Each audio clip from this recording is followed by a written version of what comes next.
দর্শক, খুলনা বিশ্ববিদ্যালয়ে ছাত্রদলের সঙ্গে বৈষম্য বিরোধী ছাত্র আন্দোলনের সংঘাতকে কেন্দ্র করে ঢাকা বিশ্ববিদ্যালয় উত্তপ্ত হয়ে উঠছে। গতকালকে ছাত্রদল যেমন মিছিল সমাবেশ করেছে, একইভাবে বৈষম্য বিরোধী ছাত্র আন্দোলনও মাঠে নেমেছে বা ক্যাম্পাসে তারা মিছিল সমাবেশ করেছে। এখানে একটি ছবি, খুলনা প্রকৌশল ও প্রযুক্তি বিশ্ববিদ্যালয় সংঘর্ষের পর বুয়েটের শিক্ষার্থীদের উপর ছাত্র দলের সন্ত্রাসী হামলার প্রতিবাদে ঢাকা বিশ্ববিদ্যালয়ের ক্যাম্পাসে বিক্ষোভ করে বৈষম্য বিরোধী ছাত্র আন্দোলন। মঙ্গলবার সন্ধ্যায় এই বিক্ষোভ সমাবেশে বক্তব্য দেন বৈষম্য বিরোধী ছাত্র আন্দোলনের আহ্বায়ক হাসনাত আব্দুল্লাহ।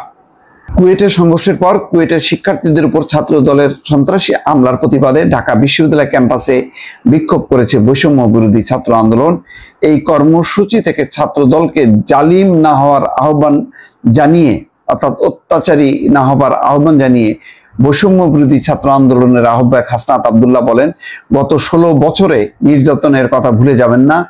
চাপাতির রাজনীতি ক্যাম্পাসে আবার রিইনস্টল করতে চাইলে ছাত্রলীগ যে পথে গেছে আপনারাও সেই পথে যাবেন। মঙ্গলবার সন্ধ্যায় ঢাকা বিশ্ববিদ্যালয়ের রাজু ভাস্কর্যের সামনে বৈষম্য বিরোধী ছাত্র আন্দোলনের নেতা কর্মীরা বিক্ষোভ করে। পরে বৈষম্য বিরোধী ছাত্র আন্দোলন রাজু ভাস্কর্য থেকে মিছিল ভিসি চত্বর ঘুরে পুনরায় রাজু ভাস্কর্যে আসে।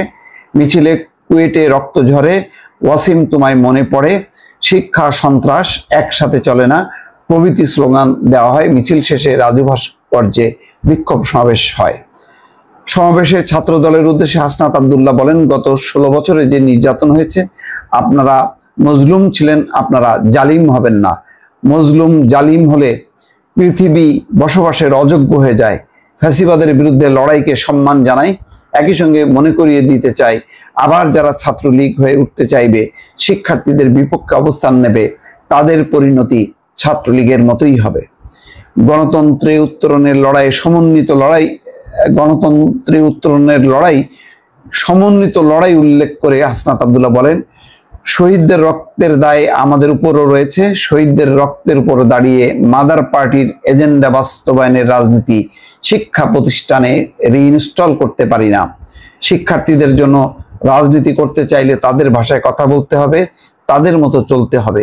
কিন্তু আপনারা যদি আবার ক্যাডার পলিটিক্স করতে চান, হল দখল, সিট বাণিজ্য, চাঁদাবাজি করতে চান, আপনাদের পরিণতি হবে সাদ্দাম ইনানের মতো, অর্থাৎ নিষিদ্ধ ঘোষিত ছাত্রলীগের কেন্দ্রীয় সভাপতি ও সাধারণ সম্পাদকের কথাই বলছেন, যে তাদের মতোই পরিণতি হবে।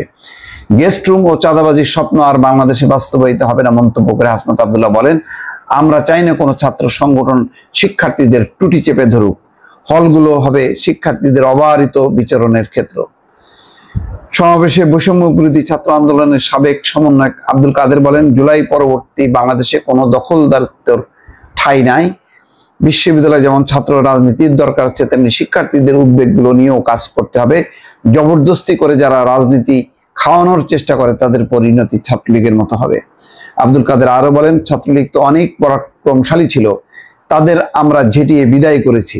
আমরা ছাত্রদলকে ক্যাম্পাসে নিয়ে এসেছি, তারা যদি আবার শিক্ষার্থীদের উপর হাত দিতে চায়, আমরা তাদেরও প্রতিরোধ করব।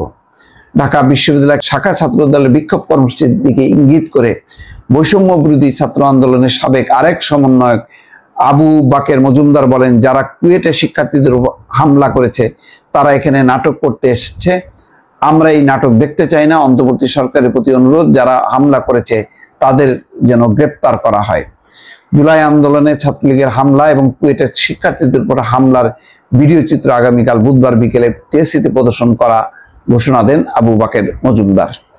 সমাবেশে আরো বক্তব্য দেন বৈষম্য বিরোধী ছাত্র আন্দোলনের সাবেক সমন্বয়ক রিফাত রশিদ, হাসিব আল ইসলাম, রাফিয়া রেহেনুমা, নিশিতা জামান সহ বেশ কয়েকজন শিক্ষার্থী। যাক, এই পাল্টাপাল্টি সমাবেশ, বিক্ষোভ, এটি কিন্তু আস্তে আস্তে সঞ্চারিত হবে এবং এই পাল্টাপাল্টি পরিস্থিতি যদি কেন্দ্রীয় নেতৃবৃন্দ যদি হস্তক্ষেপ না করে, তাহলে ক্যাম্পাসে কিন্তু অচিরেই একটি সংঘাতময় পরিবেশ তৈরি হবে বলে অনেকে মনে করছেন। দর্শক, ভালো থাকবেন। আল্লাহ হাফেজ।